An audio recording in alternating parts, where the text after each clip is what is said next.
بسم اللہ الرحمن الرحیم۔ السلام علیکم۔ نواب ایوب کی بیٹی شہزادی لاکھوں میں ایک تھی۔ وہ چند آفتاب چند ماہتاب تھی، جو بھی دیکھتا بس دیکھتا ہی رہ جاتا۔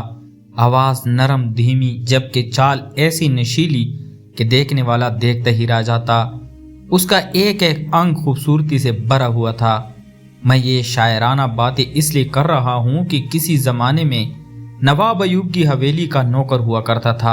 میں واحد نوکر تھا جو نواب ایوب کے زنان خانے میں بھی جاتا تھا، اس لیے کہ میں بچپن سے ہی اسی گھر میں پڑا ہوا تھا۔ اس لیے نواب صاحب مجھ پر بے پناہ بھروسہ کرتے تھے۔ یوں بھی میں شہزادی کو کبھی نظر اٹھا کر نہیں دیکھتا تھا۔ میرے لیے تو وہ مقدس روح کی طرح تھی، لیکن کچھ دن سے وہ بیمار پڑی تھی تو میری بار بار نظریں اس پر بھٹک جاتی۔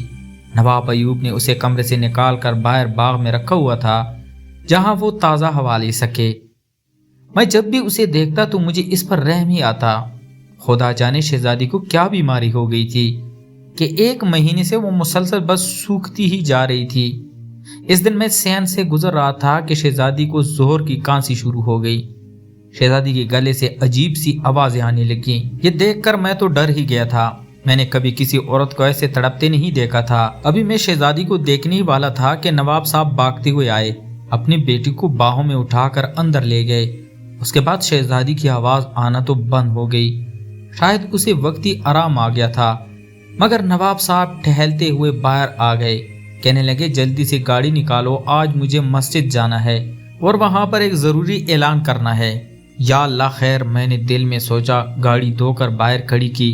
نواب صاحب نے مسجد میں جا کر ایک انوکھا اعلان کروایا کہ جو بھی میری بیٹی کا علاج کرائے گا میں اسے 20 لاکھ روپے انعام دوں گا۔ نواب صاحب کا یہ اعلان بہت سارے ڈاکٹرز کے لیے کسی لاٹری سے کم نہیں تھا۔ ان دنوں 20 لاکھ کی قیمت آج کے 5 کروڑ کے برابر ہوگی۔ ظاہر ہے ایک باپ کے لیے اس کی بیٹی سے بڑھ کر کیا ہوتا ہے۔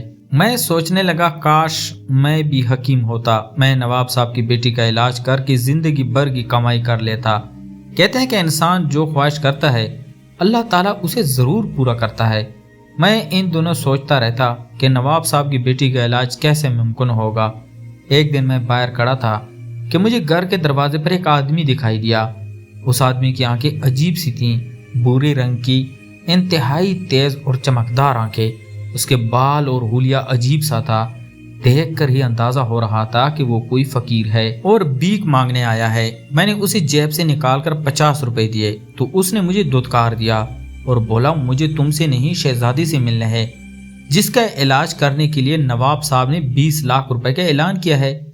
میں اسے دیکھ کر حیران تھا کہ یہ فقیر کیسے اس کا علاج بڑے بڑے ڈاکٹرز نہیں کر سکے، وہ بھی لاکھ ڈھونڈنے کے باوجود شہزادی کی بیماری کا پتہ نہیں لگا سکے۔ لیکن اس نے کہا تھا کہ وہ شہزادی کا علاج کر سکتا ہے۔ اس کے اس قدر دعویٰ کر کے کہنے پر میں سوچ میں پڑ گیا کہ شاید یہ آدمی ٹھیک ہی کہہ رہا ہے۔ اتنے میں نواب صاحب اندر سے آ گئے، کہنے لگے کیا بات ہے۔ میں نے انہیں فقیر کی ساری حقیقت بتا دی تو وہ بھی چونک گئے، بولے کہ ٹھیک ہے تم اسے اندر بھیج دو، میں بات کر کے دیکھتا ہوں۔ میں اس فقیر کو اندر لے گیا۔ اس نے کپڑے بھی گندے میلے سے پہنے ہوئے تھے، اس کے پاس کوئی تھیلا بھی نہیں تھا جس میں دوائیاں ہوتی ہیں، وہ تو خالی ہاتھ تھا۔ میں سوچنے لگا کہ وہ شہزادی کا علاج کرے گا، تبھی وہ اندر نواب صاحب کے کمرے میں پہنچ گیا۔ کمرے کو غور سے دیکھنے لگا اور پھر میری طرف نظر دوڑا کر بولا اس لڑکے کو باہر بھیج دو، مجھے تم سے بات کرنی ہے، تمہاری بیٹی کے علاج سے متعلق تم اس نوکر کو باہر نکالو۔ نواب صاحب نے مجھے باہر جانے کا اشارہ کیا۔ میں باہر تو گیا مگر مجھے اس حویلی کے کونے کونے کا پتہ تھا۔ میں دروازے کے قریب ہی چھپ کر کھڑا ہو گیا، جہاں سے میں اس فقیر کی نواب صاحب کے ساتھ بات چیت سن سکوں۔ تب اس نے جو باتیں بولی مجھے حیران کر دینے کے لیے کافی تھی۔ کہنے لگا نواب صاحب تمہیں یہ بات بری تو لگے گی، ناگوارا گزرے گی تمہارے دل پر، مگر تمہاری بیٹی کا علاج دوائیوں میں نہیں ہے، اس کا علاج دوائیوں سے نہیں ہو سکتا، تمہیں اس کی زندگی میں بدلاؤ لانے کے لیے اس کی شادی کرنی پڑے گی۔ نواب صاحب نے یہ سن کر کوئی اعتراض نہیں کیا تھا۔ ظاہری بات ہے ہر باپ اپنی بیٹی کو ایک دن بیاتا تو ہے، مگر اگلی بات جو اس فقیر نے بولی تھی اس نے نواب صاحب کو آگ بگولا کر دیا تھا۔ وہ تو آپے سے باہر ہو گئے جب اس فقیر نے یہ کہا کہ تم اپنی بیٹی کی شادی کسی اچھے گھر میں نہ کرو، बल्कि एक ऐसे आदमी से करो जो खानदानी तौर पर कसाई हो और घर में घोड़े गधे पालने का भी हुनर जानता हो। जिसमें ये दो निशानियां हो, तुम अपनी बेटी की शादी उसी आदमी से करो, जभी तुम्हारी बेटी का इलाज मुमकिन हो पाएगा। नवाब साहब ये बात सुनकर परेशान भी हो गए और गुस्से से पागल भी। बोले कि तुम क्या समझते हो कि मैं अपनी बेटी को किसी गरीब के पले बांधूं ताकि उसकी जिंदगी खत्म हो जाए? ऐसे अच्छा तो यह है कि वो यूं ही बीमार पड़ी पड़ी मर जाए, मगर मैं इसकी शादी किसी गरीब अनपढ़ से नहीं करूंगा। अरे तो मैं कब कहता हूँ कि तुम किसी अनपढ़ से करवाओ? अगर तुम्हें कोई अमीर कसाई मिलता है तो उसी से कर दो, लेकिन तुम्हारी बेटी का इलाज सिर्फ और सिर्फ इसी में है कि तुम इसकी शादी करो, वरना जानते हो क्या होगा। वो फकीर ये कहकर खामोश हो गया। फिर उसने न जाने नवाब साहब को क्या बात कही, मुझे पूरी बात सुनाई नहीं दी। नवाब साहब का गुस्सा जाग की तरफ बैठ गया। वो यूं खामोश और पुरसुकून हो गए जैसे कि अब फकीर की सारी बातों से रजामंद हो। फकीर के जाने के बाद नवाब साहब ने मुझे इशारे से अंदर बुलाया। मैं सोच भी नहीं सकता था कि वो मुझसे इतनी बड़ी बात करेंगे। नवाब साहब ने मुझसे कहा कि मैं आज तुम्हें तुम्हारे पुराने मोहल्ले लेकर जाऊंगा। तुम जानते हो कि तुम्हारे बाप दादा हमारे पुश्तों की खिदमत करते रहे, इसलिए मैं तुम्हें खानदान तक जानता हूँ, तुम्हारे बाप दादा को भी जानता था। मैं तुम्हें तुम्हारे पुराने मोहल्ले में लेकर जाऊंगा और तुम्हें तुम्हारे मोहल्लेदारों के अलावा रिश्तेदारों का भी बताऊंगा। तुम्हारे दादा चाचा वगैरह क्या करते थे, तुम तो शुरू से मेरे साथ रहे हो, तुम्हें अपने खानदान का नहीं पता। मैं समझ नहीं पा रहा था कि नवाब साहब को क्या हो गया है, वो यकदम मेरे खानदान की बात क्यों कर रहे हैं। मुझे जल्दी ही समझ आ गई कि वो अचानक मुझ पर इतने मेहरबान क्यों हो गए हैं, मगर मैं तो ऐसा ख्वाब में भी ख्याल में भी सोच नहीं सकता था। मेरे सारे घर वालों के बारे में मुझे बताने के बाद नवाब साहब ने एक अजीब बात की। बोले कि तुम्हारे बाप दादा खानदानी कसाई भी थे, पूरे गांव के बकरे और जानवर वहीं ज़िब्ह किया करते थे। इसलिए मैं समझ चुका हूं कि उस फकीर ने इशारे में जिस शख्स की बात की है वो तुम ही हो। तुम से ही मैं अपनी बेटी की शादी करवाऊंगा तो उसकी सेहत ठीक होगी। मेरे बेटे, क्या तुम मेरी बेटी शहजादी को अपनाने के लिए तैयार हो? नवाब साहब का बदला हुआ रवैया देखकर मेरे हाथ पांव फूल गए थे। एक तो जालिम शख्स आप पर मेहरबान हो जाए तो भी डर लगता है। नवाब साहब को इस तरह मोम बनते देखकर मेरे हवास पाख्ता हो गए थे, मगर मैंने हिम्मत और हौसले से काम लेते हुए नवाब साहब की बेटी से शादी करने की हामी भर ली। वो बीमारी में भी गांव की सभी लड़कियों से हसीन थी, मगर मैं ये समझ नहीं पा रहा था कि मुझसे शादी करके आखिर उसकी बीमारी कैसे ठीक होगी, जबकि मैं तो एक आम सा इंसान था। ना ही मैं ज्यादा नेक था और ना मुझ में ऐसी कोई खूबी थी जिससे मैं मुतबर बनता हूँ। मैंने किसी सूरत भी नवाब साहब की बेटी को ठुकराने का नहीं सोचा था, मगर वो बीमार थे और मुझे इस बात से बहुत डर महसूस हो रहा था। मगर नवाब साहब के होते हुए मैं खुद को बहुत मजबूत महसूस करने लगा। शादी से तकरीबन एक हफ्ता पहले पूरे गांव में ऐलान करा दिया गया कि नवाब अयूब अपनी बेटी की शादी अपने खानदानी नौकर से कर रहा है। ये बात नवाब साहब के लिए बहुत दुख की थी। ज़ाहिर है मैं उनकी बेटी और उनके म्यार का नहीं था, खानदानी तौर पर भी मैं कमी ज़ात से ताल्लुक़ रखता था, मगर इसके बावजूद नवाब साहब की बेटी की बीमारी ने उन्हें मुझसे अपनी बेटी का रिश्ता जोड़ने पर मजबूर कर दिया था। गांव के लोगों तक जब ये बात पहुंची तो वो तरह तरह की बातें करने लगे कि पता नहीं नवाब साहब की बेटी में ऐसा क्या नुक्स है कि एक मासूम बकरी की कुर्बानी देने लगे हैं। लोग मुझे यही डरा रहे थे कि जरूर इन्हें तुमसे कोई मतलब है, वरना वो कभी भी अपनी बेटी की शादी तुमसे क्यों करते, जबकि मैं समझता था कि नवाब साहब वाकई मजबूर हैं। नवाब साहब ने निकाह का ऐलान किया तो गांव के लड़के मुझ पर रशक करने लगे। कोई आकर मुझसे बात करने की कोशिश करता तो कोई दोस्ती और रवाबित बढ़ाने की कोशिश करता, क्योंकि नवाब साहब की दौलत का हिसाब नहीं था और इनकी दौलत के चर्चे दूर दूर तक थे। जैसे ही निकाह की तारीख मुकर्रर हुई और गांव वालों की हमारी इस शादी के बारे में पता चला तो हर तरफ से मुबारकबादें मुझे मसूल होने लगी थी। लेकिन अजीब बात थी कि मेरे होने वाली बीवी शहजादी की तबीयत हैरत अंगेज पर बेहतर होने लगी। उसका चेहरा खिलने लगा था। ये देखकर नवाब साहब भी हैरान थे, जबकि मुझे भी समझ नहीं आ रहा था कि शहजादी की तबीयत कैसे बेहतर हो रही है। उसका खाना पीना भी नहीं बदला था, ना ही कोई दवाई खाती थी, मगर उसके बावजूद उसकी सेहत बेहतर से बेहतर होती जा रही थी। एक हफ्ते में वो भली चंगी हो गई थी। बस उसके बावजूद भी थोड़े बहुत खांसी के असरार जरूर थे। पूरी हवेली पुलिस से सज चुकी थी। मैं समझा था कि हमारा निकाह बिना किसी शर्त और जवाबित के होगा, मगर नवाब साहब ने पूरी तैयारी कर रखी थी। अलबत्ता निकाह से थोड़ी देर पहले उन्होंने मुझे अकेले में बुलाकर कहा कि मैं अपनी बेटी की शादी तो तुमसे करा रहा हूँ, मगर तुमसे एक वादा लेना चाहता हूँ। तुम मुझसे वादा करो कि मेरे इस फरमान पर अमल करोगे। मैंने तुम्हें चुप कर अपना दामाद नहीं बनाया, पूरी गांव के सामने तुम्हें अपना दामाद बनाया है, तुम्हारे साथ रिश्तेदारी की है। उम्मीद करता हूं तुम मेरे साथ धोखा नहीं करोगे। नवाब साहब की इस बात ने जहां मुझे परेशान किया था, वहीं उनकी शर्त ने मुझे बौखला कर रख दिया था। उनकी शर्त बड़ी ही अजीब थी। ये शर्त तो मियाँ बीवी को दूर रखने की थी, लेकिन अगर ऐसा ही होता तो वो मुझे दिन में भी अपनी बेटी से दूर रहने का कहते। दरअसल नवाब साहब ने शर्त ये रखी थी कि मैं उनकी बेटी से शादी तो कर रहा हूँ, मगर उनसे ये वादा कर लूँ कि मैं रात के वक्त अपना घर छोड़कर नवाब साहब के पास आ जाऊँगा और हवेली की ड्यूटी करूँगा। इस बात ने मुझे परेशान भी किया था, क्योंकि मैंने कभी हवेली की ड्यूटी नहीं की थी और ना ही जनान खाने में ड्यूटी करने वाला कोई और चौकीदार था। जनान खाने के बाहर अलबत्ता पहरा दिया जाता था, मगर जनान खाने के अंदर कभी किसी ने पहरा नहीं दिया था। नवाब साहब की इस बात ने जहां मुझे परेशान कर दिया, वहीं मेरा जहन तजस्सुस से भी भर दिया था। इधर मैं अपनी बीवी के पास जाने को बेचैन था कि यहाँ नवाब साहब ने इतनी खड़ी शर्त रखी थी, जैसे माना मेरे लिए नागजीर था। क्योंकि नवाब साहब सिर्फ मेरे ससुर ही नहीं थे, इस गांव और पूरे इलाके के सबसे ताकतवर और असर रसूख वाले आदमी थे। मैंने उनसे वादा कर लिया कि आप जैसा कहेंगे मैं उस शादी को वैसे ही निभाऊंगा। नवाब साहब ने कहा कि बेटा, मुझे तुम्हारी शादी से कोई मसला नहीं है। मेरी बेटी की बीमारी ने मुझे दुनिया सारी से बेजार कर दिया है। मुझे दुनिया की कोई परवाह नहीं, बस मैं एक खास मकसद के लिए चाहता हूँ कि तुम रात को जनान खाने में रहो। भले यहाँ मेरी बेटी नहीं होगी, मगर तुम पहले भी तो यहाँ रहते रहे हो। अब भी अगर तुम रात यहाँ गुजार लो तो तुम्हारा क्या जाएगा। बस शर्त यह है कि अपनी आंखें और अपने कान खुले रखना, एक लम्हे के लिए भी इधर उधर नहीं छौंकना।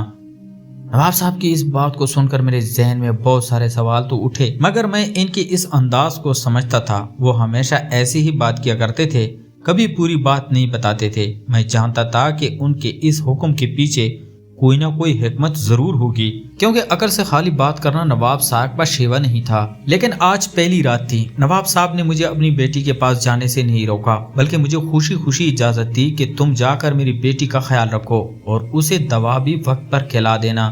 कल से जनान खाने में आकर अपना पहरा देना, और हाँ, जो भी तुम देखो मुझे जरूर बताना। मैं इजाजत लेकर घर आ गया। मेरी बीवी मेरी दुल्हन बनी बैठी हुई थी। मैं उसके पास जाने से भी डर रहा था, क्योंकि मैं तो एक नौकर था, जबकि वो बचपन से शहजादियों की तरह पली पड़ी थी। इसकी जिंदगी में तो कोई कमी नहीं थी, मगर मैं तो एक आम नौकर था। लेकिन हैरत की बात तो यह है कि मैं जैसे ही कमरे में दाखिल हुआ, मेरी बीवी ने मेरा इस्तकबाल किया। उसकी सेहत अच्छी भली लग रही थी। अब तो उसे दुनिया का जैसे कोई गम ही नहीं था। वो मुझे देखकर जरा भी परेशान ना हुई, ना ही उसने मुझे नौकर होने का ताना दिया। वो एक आम बीवी की तरह मेरी खिदमत की बातें करने लगी। तब मुझे एहसास हुआ कि वो वाकई मुझे शौहर के तौर पर कबूल कर चुकी है। मैंने उसके साथ अपनी जिंदगी की हसीन शुरुआत कर दी थी, मगर उसके चेहरे पर कोई हैरत नहीं थी। मुझसे सब्र ना हुआ। सुबह के वक्त मैंने उससे सवाल किया कि क्या तुम्हें नौकर से शादी करने का अफसोस नहीं है? क्या तुम किसी बड़े आदमी से शादी नहीं करना चाहती थी? तो उसने भी नवाब साहब वाला जवाब दिया। कहने लगी, मेरे लिए तुमसे शादी करना ही भलाई था। अगर मैं तुमसे शादी नहीं करती तो मेरी सेहत खराब हो जाती। तुम तो मेरे लिए बरकत का तवीज हो, मैं कैसे बुला सकती हूँ ये बात। बस इसी वजह से मैं तुम्हारी इज्जत करती हूँ। मगर मुझे खुद ये बात समझ नहीं आती थी कि आखिर क्यों करके मुझ जैसे नौकर के साथ शादी के बाद शहजादी जी की सेहत बेहतर होने लगी। जाहिर है कोई ना कोई वजह तो होगी, मगर मैं ये नहीं जानता था कि कुदरत अभी मुझे सच दिखाने जा रही है। सुबह से रात कैसे हुई मैं नहीं जानता था। मगरिब के बाद फौरन बाद मैं अपने घर से निकल गया और नवाब साहब के जनान खाने की तरफ चल पड़ा। वहां पर चौकीदार ने मुझसे कोई सवाल नहीं किया था, क्योंकि अब मैं उस घर का दामाद बन चुका था। नवाब साहब ने मुझे पहरा देने को कहा था। मैं जाकर अपने मखसूस कमरे में बैठ गया, जहां मैं खिड़की से बाहर हालात देखा करता था। तभी मेरी नजर जिस पर पड़ी اس نے مجھے حیران کر دیا تھا۔ رات کے تقریباً 2 بجے تھے جب ہلکی سی آہٹ ہوئی۔ زنان خانے کے باغیچے سے مجھے کسی کی ہلچل کی آواز آئی تو میں چونک گیا۔ میں نے غور سے دیکھا تو یہ وہی آدمی تھا جسے میں پہلے دن اس گھر کے اندر لایا تھا۔ اس نے نواب صاحب کی بیٹی کی شادی کی بات کی تھی۔ میں اس شخص کو دیکھ کر حیران رہ گیا تھا۔ یہ تو وہی فقیر، مگر اس کا یہاں کیا کام ہے؟ میں یہ سوچنے لگا۔ اس سے پہلے کہ وہ فقیر میری نظروں سے اوجھل ہو جاتا، میں اپنے کمرے سے باہر نکل آیا۔ مجھ سے برداشت نہیں ہو رہا تھا کہ یہ یہاں موجود ہے، کیونکہ اس کی موجودگی یہاں کسی چور سے کم نہیں تھا۔ ویسے بھی یہ جھاڑیوں سے چوروں کی طرح ہی نکلا تھا، لیکن اس سے پہلے کہ میں اسے پکڑتا، وہ تیزی سے چلتا ہوا اپنا وجود چھپاتا چھپاتا نواب صاحب کے کمرے کی پچھلی جانب چلا گیا۔ میں نے دیکھا تو نواب صاحب کے کمرے کا دروازہ کھلا ہوا تھا، مگر ان کی بیگم کی وجہ سے میں نے اندر داخل ہونا مناسب نہیں سمجھا۔ مگر جب میری نظر سامنے پڑی کہ وہاں بیگم صاحبہ نہیں تھی تو میں نے نواب صاحب کو فوراً جگا دیا۔ ہڑبڑانے کے بجائے وہ نہایت خاموشی سے اٹھے اور باہر آ گئے۔ سامنے کا منظر دیکھتے ہی میرے قدموں تلے سے زمین نکل گئی تھی، کیونکہ جو کچھ میں نے دیکھا تھا میری سمجھ سے باہر تھا۔ نواب صاحب کی بیگم اور وہ فقیر آپس میں بات چیت کر رہے تھے۔ لگتا یوں تھا کہ وہ کوئی لین دین کر رہے ہوں۔ نواب صاحب کی بیگم تو بہت ہی نفیس خاتون تھی، انہیں دیکھ کر کوئی کہہ نہیں سکتا تھا کہ وہ ایسے لوگوں سے ملتی جلتی ہوگی، بلکہ انہیں اپنے قریب بھی بٹکنے دیتی ہوگی۔ لیکن آج جو میں دیکھ رہا تھا وہ ناقابل یقین تھا۔ نواب صاحب نے بھی بیگم کو دیکھا تو سوالیہ انداز میں پوچھنے لگے، یہ کیا ہے بیگم، تم نے اس آدمی کو یہاں کیوں بلایا ہے، وہ بھی رات کے اس وقت؟ نواب صاحب کی بیگم کے پاس اس بات کا کوئی جواب نہیں تھا۔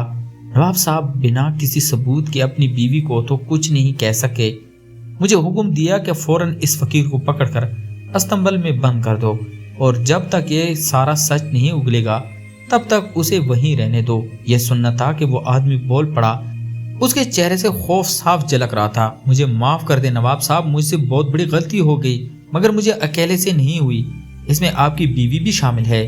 اس نے مجھے اکسایا تھا کہ یہ سب کرو۔ کیا تم اندھے ہو، تم چھوٹے بچے ہو کہ تم میری بیگم کے بلانے پر رات کے اس پیر آ گئے؟ نواب صاحب اس بات پر چلانے لگے، جی میں تو اپنا معاوضہ وصول کرنے آیا تھا، میں نے جو کام کیا بس اسی کا معاوضہ لینے آیا تھا۔ کیا کام کیا ہے تم نے؟ نواب صاحب اس سے پوچھنے لگے۔ بیگم کی آنکھوں سے بھی موٹے موٹے آنسو بہ رہے تھے۔ مجھے جو انہوں نے کہا میں نے وہی کیا۔ فقیر نے بیگم صاحبہ کی طرف انگلی سے اشارہ کرتے ہوئے کہا تو وہ مزید رونے لگی تھی۔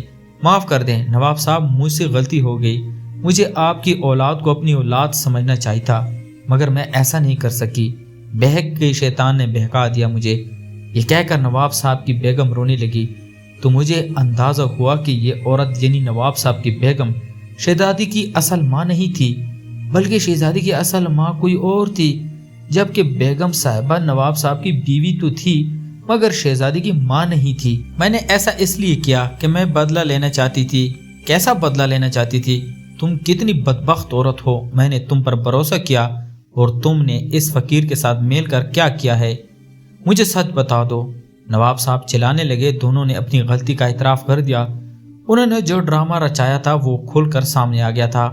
آستین کے سانپ کی مانند نواب صاحب کی بیگم ان کی بیٹی کو خود ہی بیمار کرتی رہی، کوئی ان پر شک بھی نہیں کر سکتا تھا، اور یہ فقیر یہ ایسی دوائیں لا کر دیتا تھا جس سے ان کی بیٹی نہ بیمار ہوتی نہ ٹھیک ہوتی، بس پاگل ہونے کے قریب ہو جاتی۔ عورت بھی اتنی عجیب ہوتی ہے۔ نواب صاحب کی بیگم محبت کی شادی کر کے ان کے ساتھ آئی تھی۔ جب نواب صاحب کے خاندان والوں نے ان کو محبت کی شادی کرنے کا طعنہ دیا تو اس عورت نے کوئی کسر نہیں چھوڑی کہ اپنے ہی شوہر کی بیٹی کو بدنام کر کے پہلے جادو ٹونے کے ذریعے اس کا دماغ خراب کرنے کی کوشش کی کہ وہ کسی پر عاشق ہو جائے۔ وہ نہیں ہوا تو پھر ایک فقیر کی مدد سے اتنا بڑا ڈرامہ کیا کہ بیچاری شہزادی جیتی جی اپنی زندگی سے ہاتھ دھو بیٹھی تھی، بس مرنے کی قریب تھی کہ تبھی نواب صاحب بھی اتنے تھک چکے تھے کہ انہوں نے مجبوراً اپنی بیٹی کی شادی مجھ جیسے کمی کے ساتھ کر دی۔ اس سن کر نواب صاحب رونے لگے تھے۔ میں نے پہلی بار انہیں روتے دیکھا۔ مجھے تب احساس ہوا کہ بیٹی کا باپ واقعی کتنا کمزور ہوتا ہے۔ اللہ تعالیٰ صاحب کی بیٹیوں کے نصیب اچھے کرے، انہیں اپنے اپنے گھروں میں خوش رکھے۔ میں اپنی بیگم کا بہت خیال رکھتا ہوں، کیونکہ میرے لیے وہ صرف نام کی شہزادی نہیں بلکہ اصل شہزادی ہے۔ تو پیارے دوستو، میں امید کرتا ہوں آپ کو آج کی کہانی پسند آئی ہوگی۔ اگر تو آپ کو ہماری کہانیاں پسند ہے تو ہمارے چینل کو لائک اور سبسکرائب ضرور کریں۔ تو ملتے ہیں ایک اور انٹرسٹنگ سٹوری کے ساتھ، تب تک اپنا ڈھیر سارا خیال رکھیے گا۔ اللہ حافظ۔